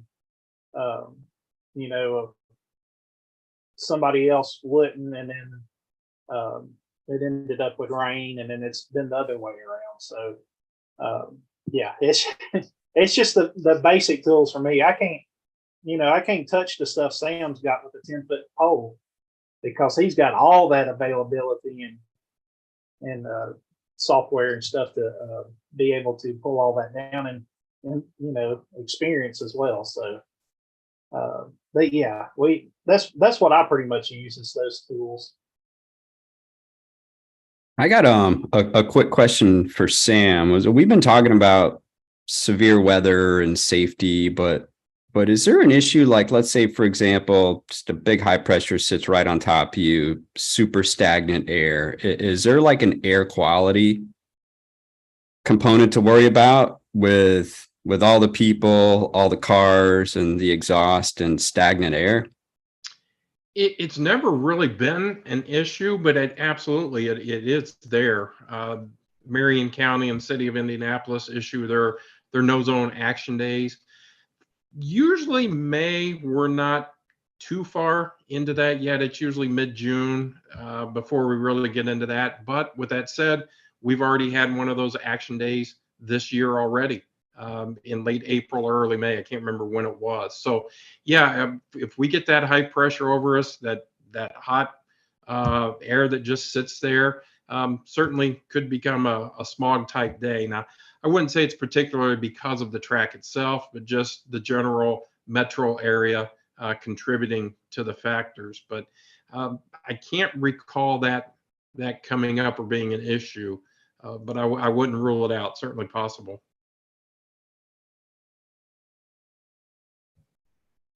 So, Sam, I've got to ask, situate this amid the other concerns you have in the Indy office. I mean, is this by far the single most stressful thing to provide public safety support for that goes on in Indianapolis all year? It just, Indiana, it's not a place that tends to get, like you were talking about earlier with the tornado climatology, it's sort of rare to get a big one anyway. And to have concentrations of people, not that my home state lacks large concentrations of people, but maybe in places it's less populated. Talk a little bit about, just how different is this from everything else that you guys are called upon to do? Yeah, I mean, I worry. It doesn't matter if you have 500 or 1,000 people, if they're in the wrong place at the wrong time, right? It can turn into a major disaster. But yeah, for planning purposes, for where are you going to put all these people?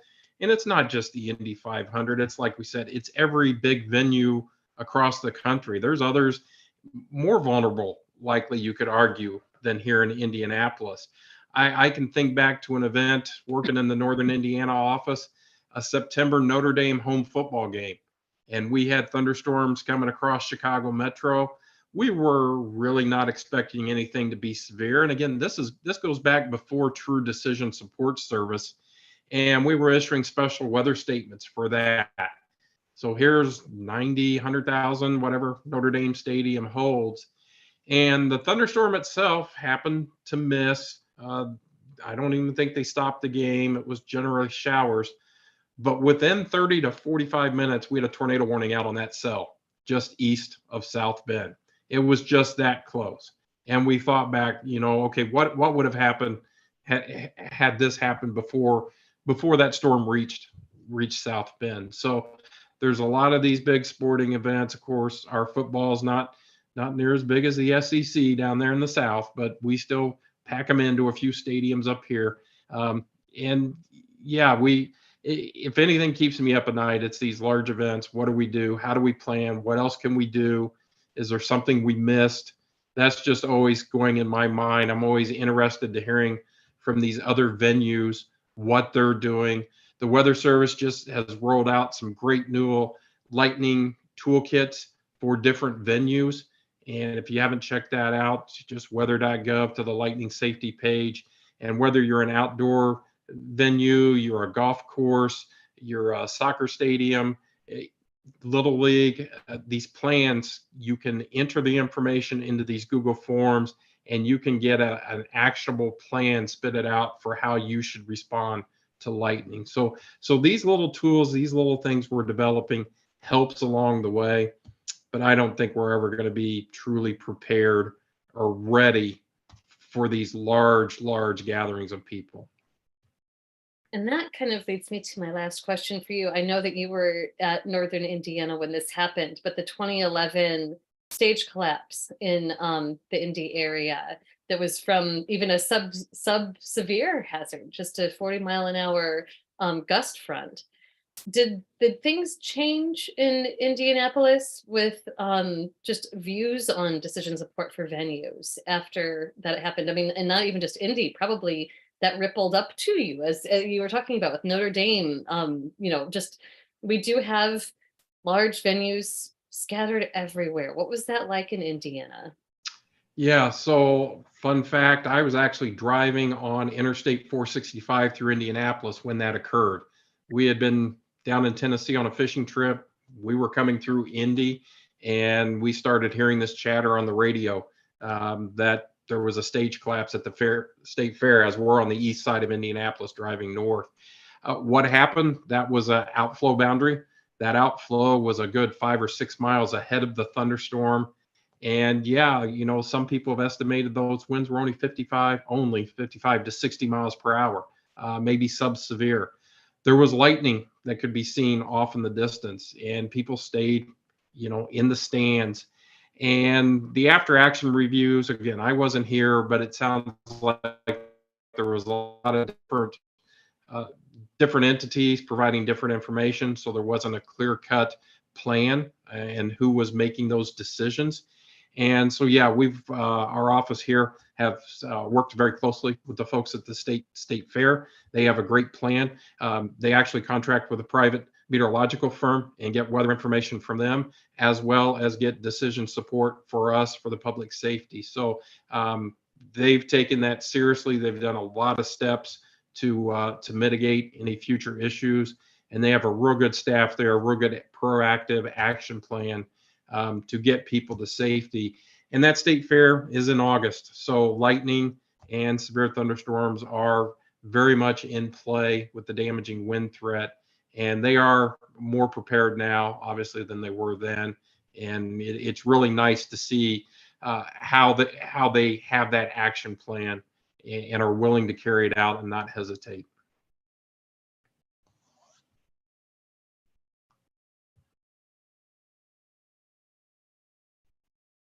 If nobody has a serious follow-up question, Em, do you have one?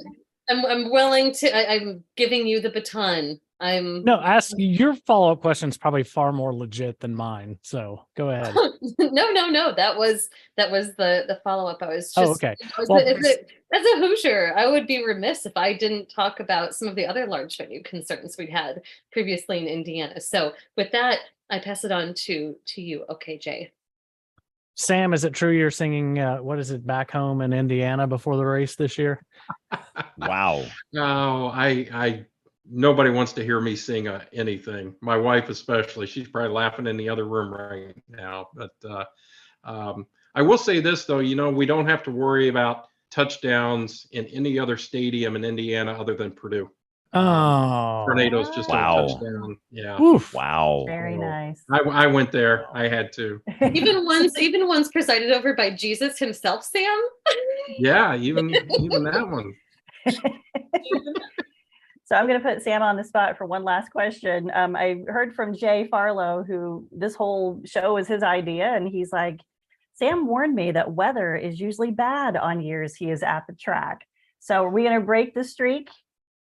It's not when I'm at the track necessarily, but my nickname is Sunny Sam, because when I go out of town or I go storm chasing, where I'm at, it's sunny, but where I leave is not good. So this year at the track, I'm going to be there. Fingers crossed that Sunny Sam works his magic. But yeah, the higher the stressful event, kind of my powers lose their way there. So.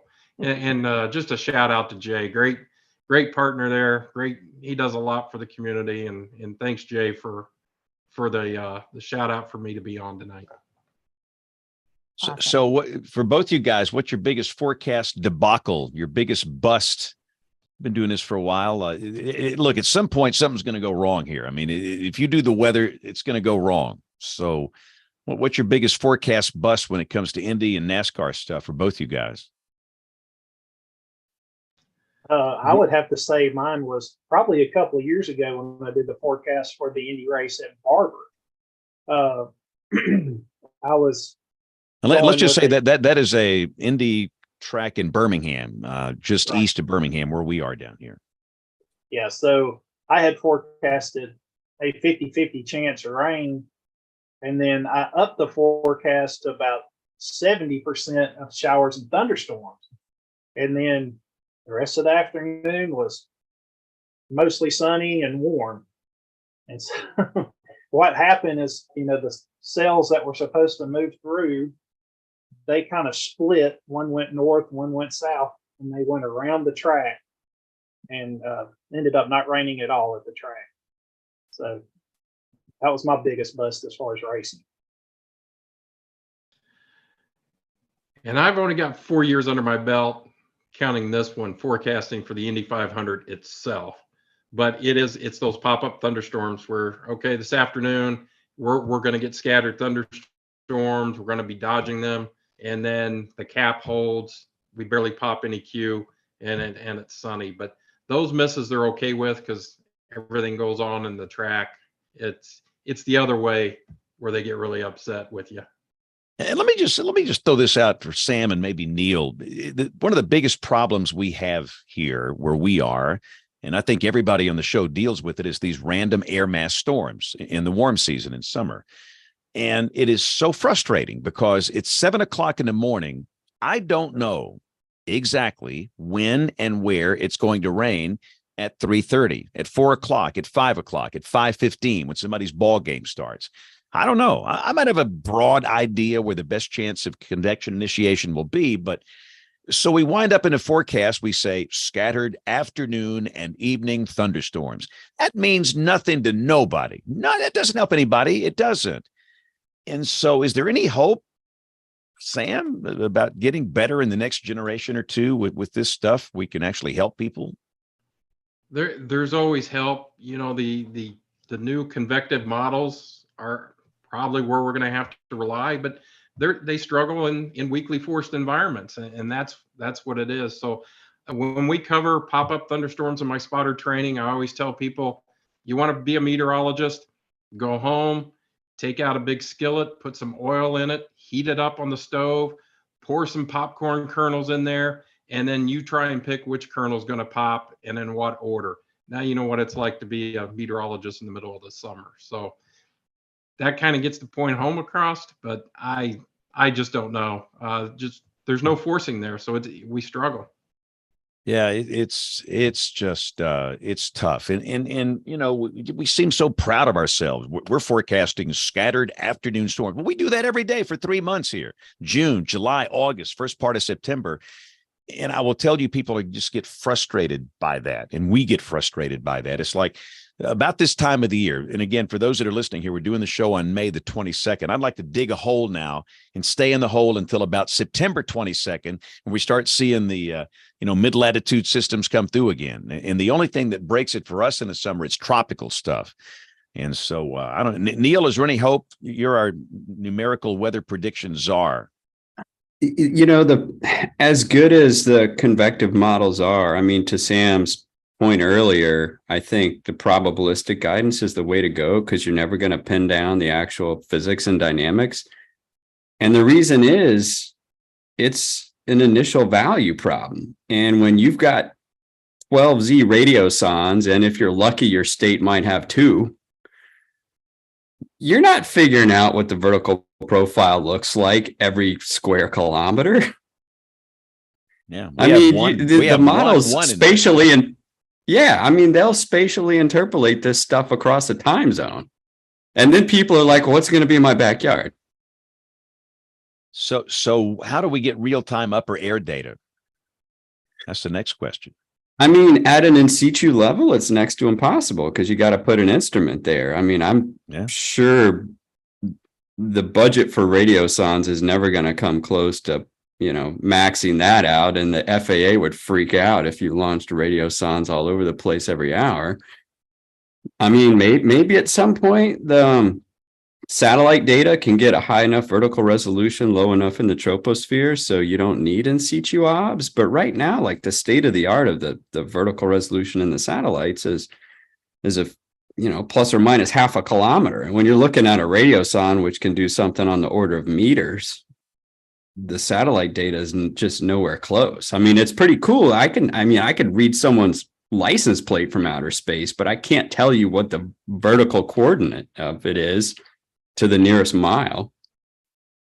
Yep. Well, I think it would be fun, though, just one day, if one day across the country we could launch a balloon every hour, just for one day, to see how that would improve both the convection allowing models and the global models. I think that would be a fun experiment, but we don't have the budget to do that. So let's take a quick break.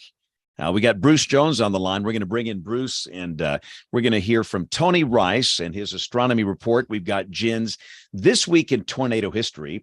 We'll come back and do a weather roundup, picks of the week, and much more as WeatherBrains rolls along.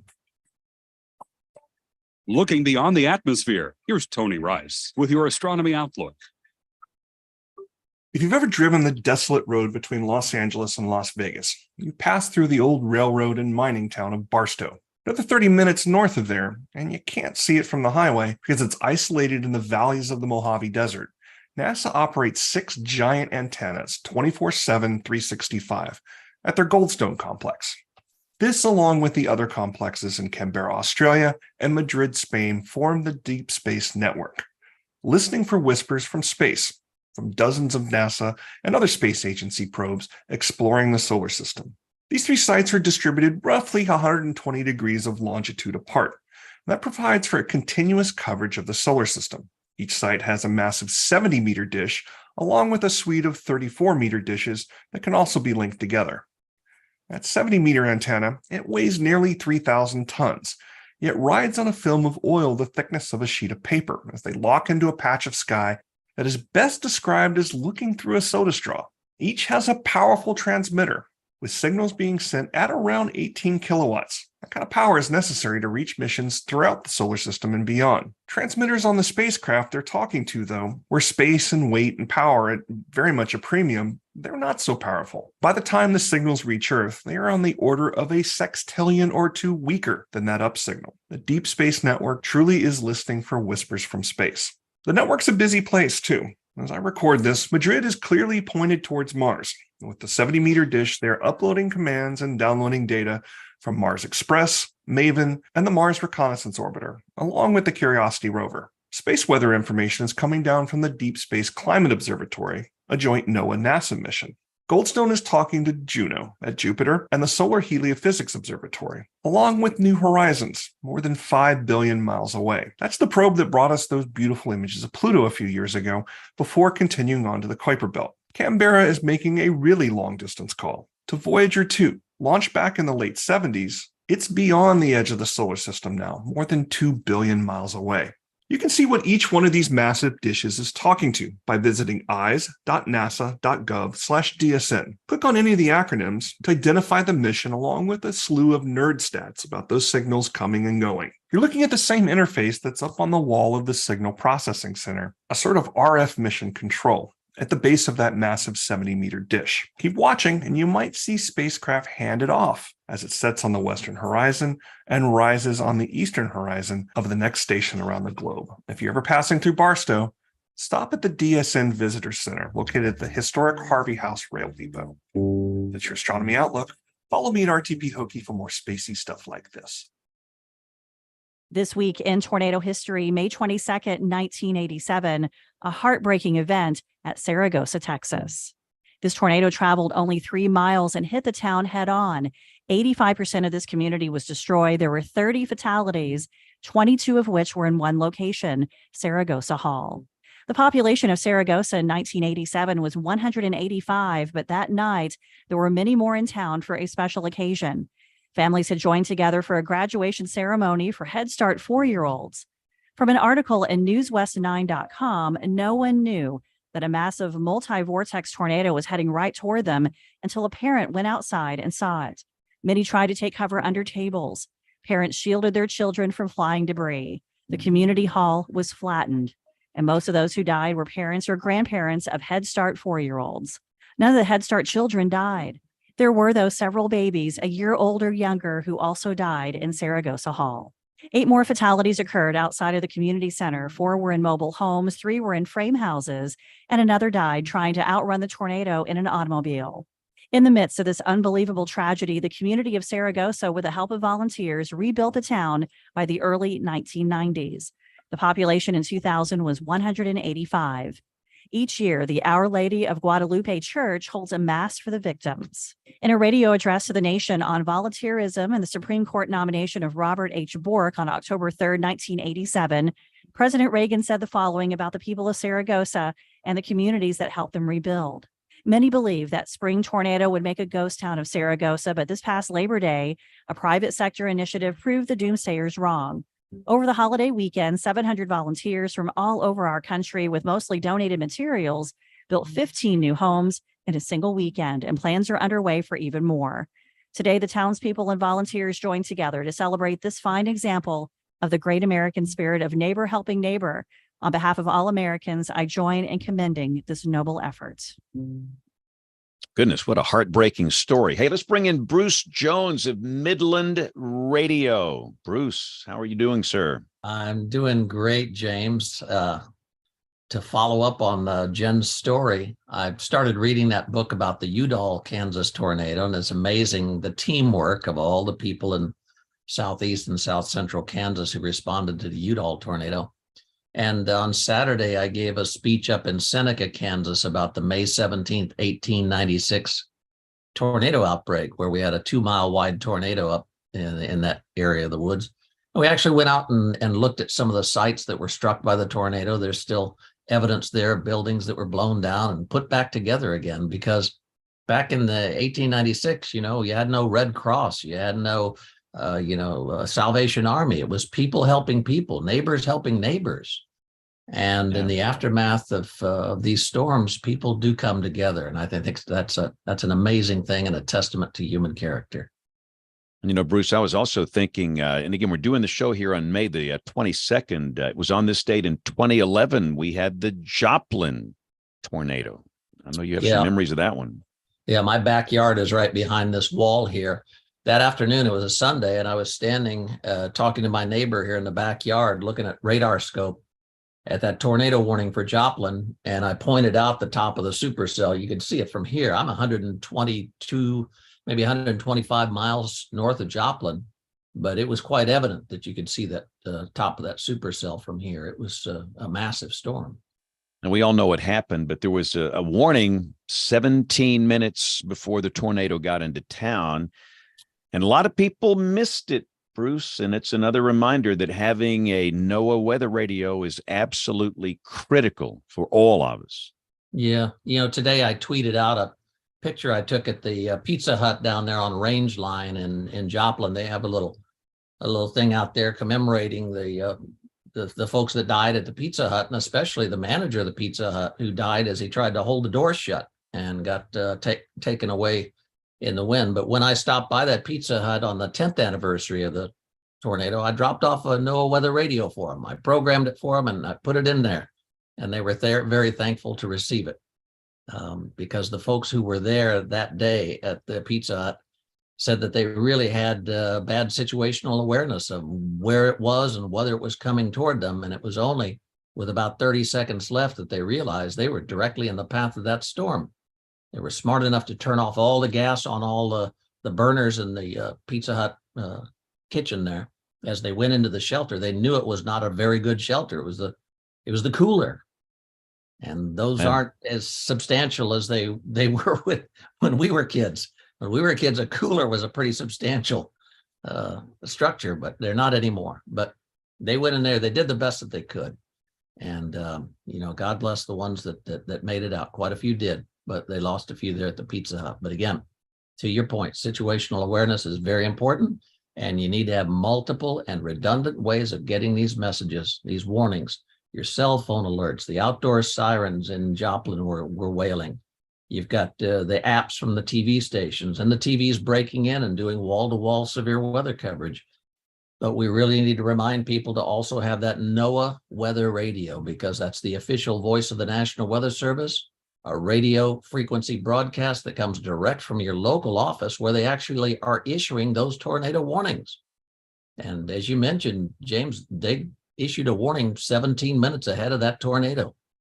So we really want to remind everybody, we sometimes want to rely on our own eyeballs to go outside and look at the sky and judge for ourselves. But boy, it's really important to get those warnings the moment they're issued. And there's nothing faster than NOAA weather radio. And a warning, 17-minute lead time, that's darn good. But the warning does no good if people don't hear it, if they don't receive the warning. And we see that over and over and over. And you'd think by now, what is this, 2023? When did weather radio start? Back in the mid-70s? Yeah, it was officially designated by President Gerald Ford in 1974 as the NOAA Weather Radio Network, and made our official federal warning system by proclamation of Jerry Ford. So 74 was when it really was made official. And then they really started building out the network. And now we have 1,033 transmitters, including one on the island of Guam, which is probably sending out some pretty important information right now. And anyone on or around Guam with a NOAA weather radio is getting the latest information immediately updated. Yeah, and I think we should also too mention, Bruce, that it's not just tornadoes or hurricanes. Other hazards will tone out on weather radio too. Yeah, now the state of California is using weather radio a lot more for their wildfire warnings, because a wildfire not only sets fire to the trees, but it sets fire to the cell phone tower that's surrounded by those beautiful trees. And once that cell phone tower goes up, you're relying solely on your phone, you're done. You're getting no more alerts off that cell phone tower. It's done, it's fried. And it probably won't be in operation again for several weeks. So again, have multiple and redundant ways to get this information. And I know it's been around for a while, and you can say, oh, it's old hat, it's old technology. Well, it still works. It's a radio frequency broadcast called NOAA Weather Radio, and it's very effective, it's very efficient, and it's official. And because it is a radio wave broadcast coming from a radio transmitter into a radio receiver, it's not prone to as much interference as a lot of other sources of information. If you go to midlandusa.com, that's midlandusa.com, and use the promo code SPAN25, SPANN25. SPAN25 is the promo code that gets you 25% off a weather radio. And with Father's Day coming up, these make tremendous gifts, especially for a new father, proud dad of his first new baby. This is an important addition to any home where a young couple has new kids in the house. Make sure you give them a NOAA weather radio. SPAN25, SPANN25 is the promo code you use at midlandusa.com. We could have an active hurricane season. We could have more active tornadoes this season. You never know.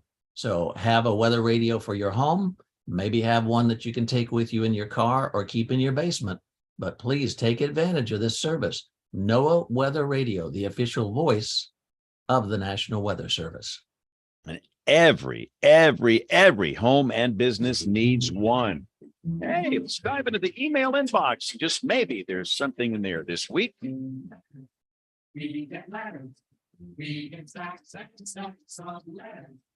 I have 3 emails, and I'm going to bring in 3 people to answer them. I already know who you are. So first, we're going to put Neil on the hot seat because we had an email from James Lewis, and he always asks such great questions, and this is a model one. But he asks about hurricane modeling. How do models simulate the weakening of hurricanes over land? Is the core of the model the same, but with the added effects of friction with land and a lack of warm water? Or does the model switch to a different set of equations to better represent the hurricane's evolution once it makes landfall? Also, how well do the models generally perform when it comes to hurricane weakening after landfall? So same set of equations pre-land, post-land, but different set of equations than your typical mid-latitude model. So there's different physics in the tropical models like your HWRF. But I think to be more specific about how to answer your question, it's really the land surface model and the initial conditions in the land surface model. And there's been some interesting cases in the past where a lot of the land use files are not frequently updated enough. And there's some new, more sophisticated inputs, but still you will have situations, and I may go way back like to Floyd and some other landfalling storms, that there was a lot of standing water, and they sometimes will re-intensify over land because if they go over standing water that's just been baking in the sun, the heat flux is actually a lot more than the model will think it is because it doesn't realize there's all that standing water there. So this does go back to the initial conditions, but the models have different roughness links for, different types of land surface, like trees or urban areas versus a much smaller roughness length for over like open ocean. So it's all built. It's fairly sophisticated, but the dynamical core is the same throughout the entire forecast model itself. Excellent. Next question. This came in today, and this made me smile. This was from Scott Pitney. I just graduated from Mississippi State University at age 60, receiving my meteorology degree. I love that. You're never too old to learn. I think that's just fantastic. So first of all, congratulations. And he was bringing up maybe, talking about Mississippi State on the show, and lo and behold, we have Mississippi State people here. So I thought maybe they would give a couple of comments about the Mississippi State program and just their experience with it. And Scott, and I know James too, whatever you'd like to say about it, but just some comments for Scott and what your experience was at Mississippi State and how great of a program it is for meteorologists, or soon to be one. What do you think, Scott? It's a great program. Now, all of my classes I took online. Mm-hmm. So the only time that I actually went over to the campus was when we had our workshop right before we took the big test to, get our certificates or our degrees. So, that was the only time I was able to go over there, other than the severe weather symposiums that they have each year. But as far as the online learning and everything, that was great. The teachers were there to help us if we needed. All we had to do is email them or message them, and they provided videos, and they even had examples of everything, so we could see what they were actually talking about. And they went into good descriptions and everything. So yeah, from the online aspect, yeah, it's really good. Yeah, he did his online as well. Is it a 2-year online, or is it 4 years now? If you do specifically the certificate, I think you can get done in roughly 2.5 years. Okay. But if you do the full set, of course, it's 4 years. Yeah, that's awesome. Congratulations to him. That's just amazing. The last note let me just say this too, Jenna. I was going to say that they gave me my career. They for those that don't know, I was an electrical engineering major. Really close to graduating, and nobody ever told me weather was a viable career option. Nobody. And so I just thought I'd, be a ham radio volunteer and whatever. But I got that little job that they offered to pay me $1.80 an hour at the TV station to talk about weather. I'm thinking, you're going to pay me to talk about weather? Like, wow.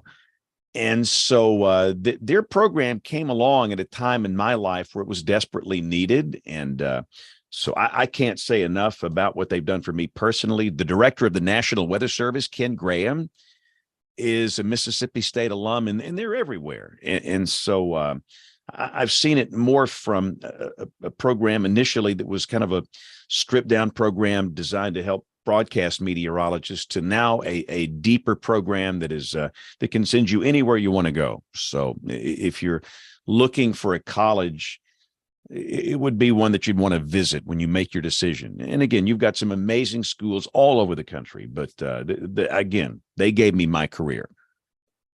That's awesome. Thanks, James. The last question, I'm bringing Bruce in on this one, and this actually was a tweet, and from Barry's Weather and Astronomy page, with car makers dropping AM, can we build NOAA weather radio tech into cars for safety? I just sent out a tweet on that, and I did an at Elon Musk to see if it gets to Elon.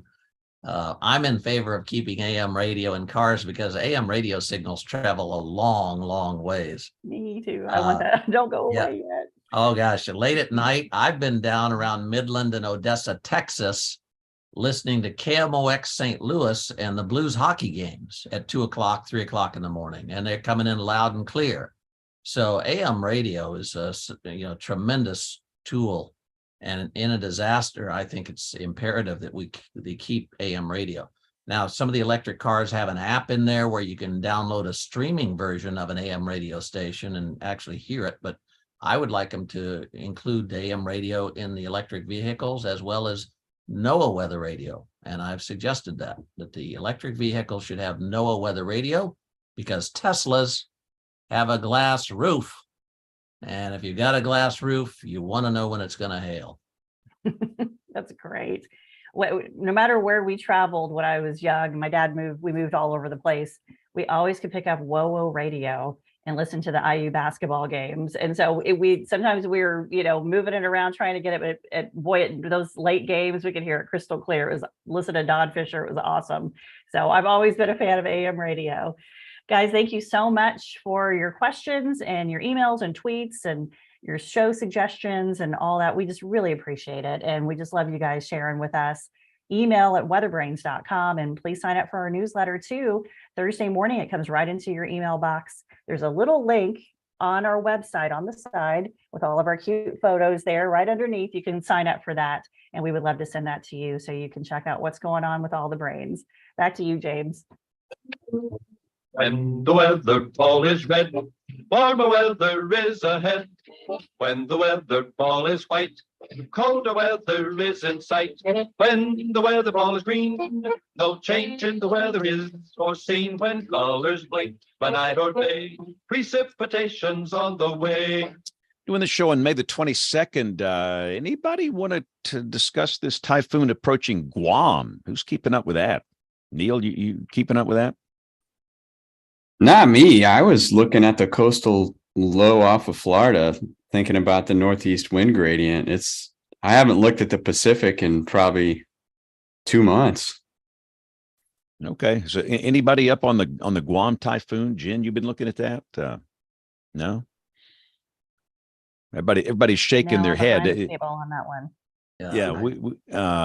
Anyway, we are all going to go do our research on that, but it's apparently a very significant system, and it seems to be in a position to greatly affect them. Bruce, you got a weather radio transmitter there, don't you?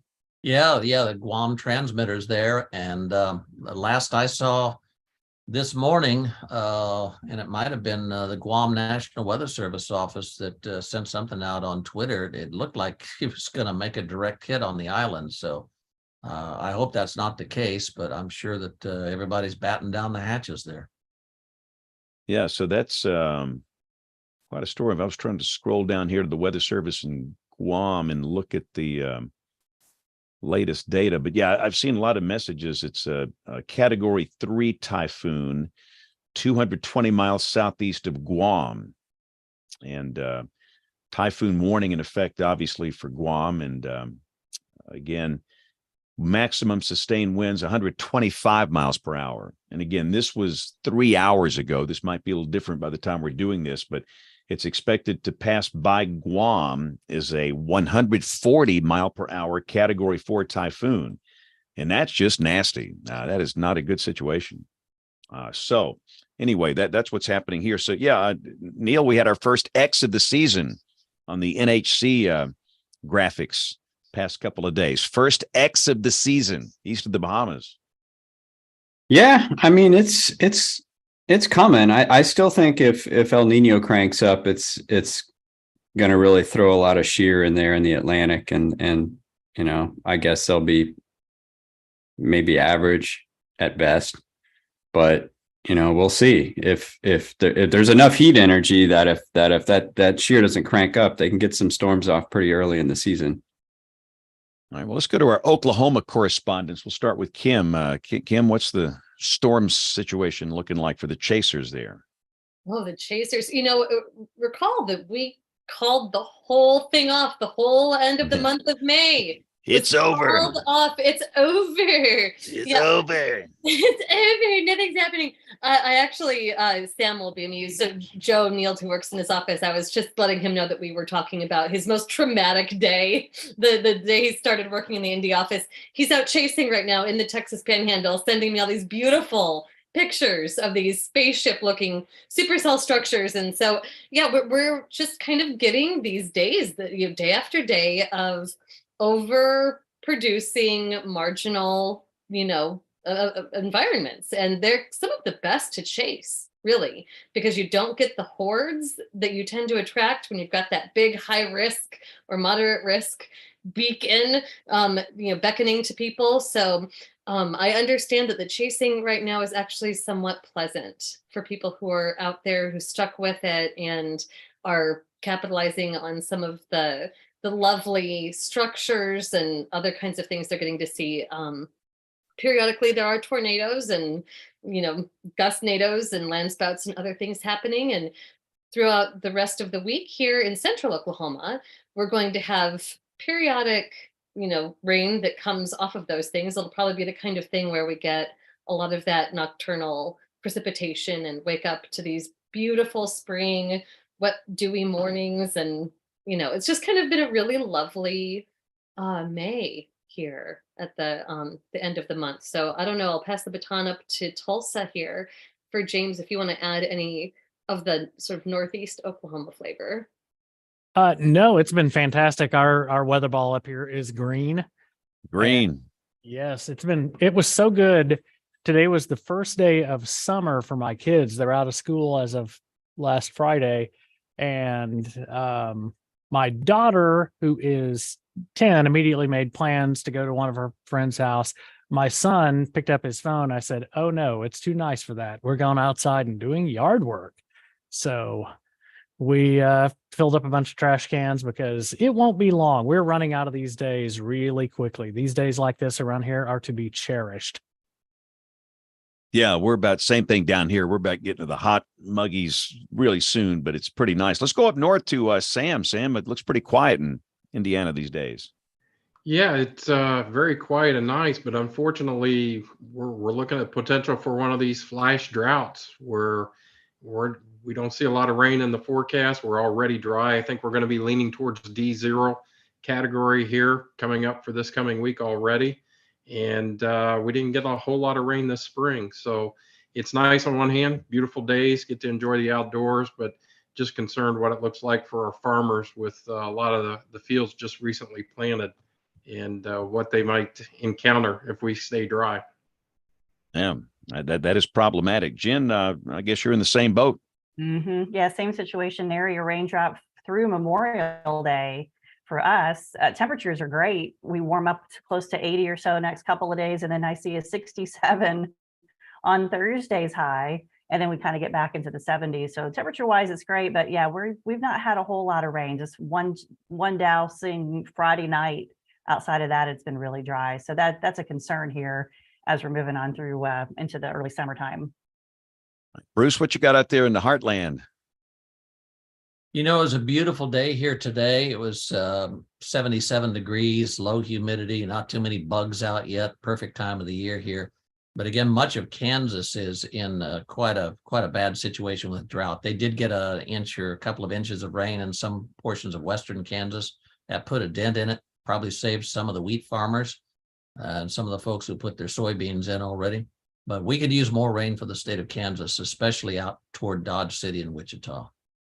Yeah, especially after last week's show, we talked about that a good bit. All right, let's do picks of the week. We'll kind of roll into that. This is going to be something that is very cool, that is weather related. And Bruce, I owe you an apology. Somehow I missed you last week. I was juggling 10 balls in the air. We had thunderstorms, we had flooding. I mean, it was an active night. Tonight, things are nice and calm. So, Bruce, I'm going to start with you since we missed you last week. So give us a good pick of the week. Go. Oh, I think I sent you the link to it, James. It was the report by Hugh Bennett, the soil scientist, the report in 1936 that he gave to Congress about why there was a dust bowl problem, how it got caused, what was keeping it going, and what could be done to mitigate it. And it was it's a 17-page report. And if any child has to do a report on the Dust Bowl, they should just go online to Google Docs and read this. And in 17 pages, it gives you the full story as presented to Congress by Hugh Bennett. Yeah, that's a great pick. So do you have a new one for us this week, Bruce? Or well, I would go with I've got it up on the screen here. Springfield National Weather Service. Their information about the Joplin tornado is really good. I'm sure we've talked about it before, but again, if you have to do a report on the Joplin tornado, there's great information here, great maps, great information about it and where it went and why it happened. So National Weather Service website on the Joplin tornado. Awesome. Outstanding. All right, Kim, what do you have for us this week? So the end of May brings a lot of anniversaries. We were just talking about how today is the anniversary of the Joplin tornado. 2 days ago was the 10-year anniversary of the May 20th, 2013 tornado that affected Moore. It was the tornado that hit a couple of elementary schools at the near the end of the school day, and we lost several school children, among a lot of other community impacts that day. So there was a little piece that one of our local broadcast meteorologists put together, looking at sort of reviewing 10 years on that event, and I had the opportunity to give a couple of thoughts to it. I thought he did a really nice job pulling in what our people here have learned since that event, because every one of these events, people carry something away. And, there hasn't been an EF5 since that tornado. And it's just a matter of time until the next one. So always very interesting to hear people's reflections. And I thought that was a nicely done story. Excellent. And again, all these pics will be up on the website, weatherbrains.com. James A., let's get to you before you have to do the 9 o'clock news. I'll pay attention this time, and I'll have a report back to you about what our lead is. My picture of the week, and I'm sure everybody saw it, the dust devil that swirled up over the Little League game in Jacksonville, Florida, and the catcher was caught in it. The umpire swooped in to save him while he was 0-metering the dust devil. But the other thing to look on that video, this is an under 7 Little League game, and they've got full screen graphics up and multiple cameras. It's just so cool. Yeah, times have clearly changed from my coaching days. But I would have been mad at the Blue for taking me out of the Dust Devil. I would be the kind of kid to run right into that thing. I mean, I want to be sandblasted. But yeah, that is a great video. It's outstanding. All right, Neil, what's your pick of the week for this week?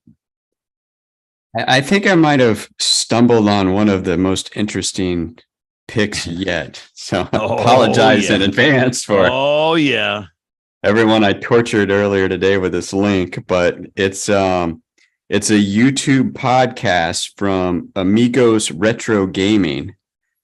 And the title is Weather Games, Team Extreme Operation Weather Disasters and Weather War 2 for Commodore 64. It's a video podcast, which, trust me, does not disappoint, about reviews of these retro video games about weather.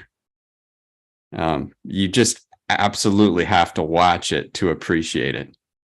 No, it will not be a waste of your time. You need to watch this thing. I mean, once you start, you can't really stop. I mean, it just kind of grabs you coming out of the gate. So we'll put that up on weatherbrains.com. Okay, Jen, what you got for us this week? So the Saragossa event is one of the most heartbreaking ones that I mean, there's so many, but this one just really gets to me. And we have a summary, but I want to rewrite it and really do a lot more in-depth explanations of what happened and really highlight the families. But the National Weather Service in Midland, Odessa has already done just a fantastic job with their story map. And so that's my pick of the week, where this is from last year for the 35th anniversary of that event. And they talk about what happened and do an analysis, and they just do a really fabulous job with their story map. And so, but that is certainly one that's on our list to try to redo and really look into that event and tell the people's story on that. Awesome. All right, Scott Martin, give us a good pick of the week. Go. Well, I'd have to say it would be my blog site for racecastweather.com, where we do race forecasts for pretty much every major racing series in North America and, Formula One, except for NASCAR. We don't touch that one because we have good friends who take care of the NASCAR side, and they have a well-established blog site for their stuff. So we don't step on their toes. They don't step on ours. So. But yeah, racecastweather.com. All right. We'll put a link up on weatherbrains.com. Sam, give us something good. Well, just keeping with the theme tonight, we have weather statistics for every Indy 500 going back to 1911, high, low, precipitation. And it's interesting that race was not always run on a Sunday. So that's on our website, weather.gov/IND, and you can see all those statistics. Excellent. Well, Sam, thanks so much for your time tonight. This was a fascinating show. And Scott, the same to you. Thanks to both of you. Bill Murray would normally tell us who's going to be on the show in coming weeks, but Bill is on a pub crawl down at the Hooters tonight, 50-cent beer night. So we'll see if we can get Bill back on the show next week. But Scott, if anybody wants to follow you on Twitter, what you got? Well, I have Scott Martin WX on Twitter, and pretty much you can see any of my forecasts that I do for the state of Alabama on alabamawx.com. All right. And Sam, any other things you need to promote with you? Any Twitter accounts, Facebook accounts, websites, anything? /man_US. That's my Twitter. And yeah, thank you for having me. This has been fun, and enjoyed, Scott, hearing your perspective. Awesome. Well, listen, we got to tie the ribbon on this program. For those that are new here, WeatherBrains is typically on the air Monday nights at 8:00 Eastern, 7:00 Central. Many folks like to watch it live, youtube.com/WeatherBrains, but most of you listen to the podcast version, the audio podcast that usually is available after midnight every Monday night, early Tuesday morning. If you want to get in touch with us, the email address, it is email@weatherbrains.com. So on behalf of the entire WeatherBrains crew, I'm James Spann. Thanks for listening. Have a great week and God bless. Sam and Scott, thank you all. Fun show tonight. Great show. So much. Good show. Thanks, everybody. Thank you. Have a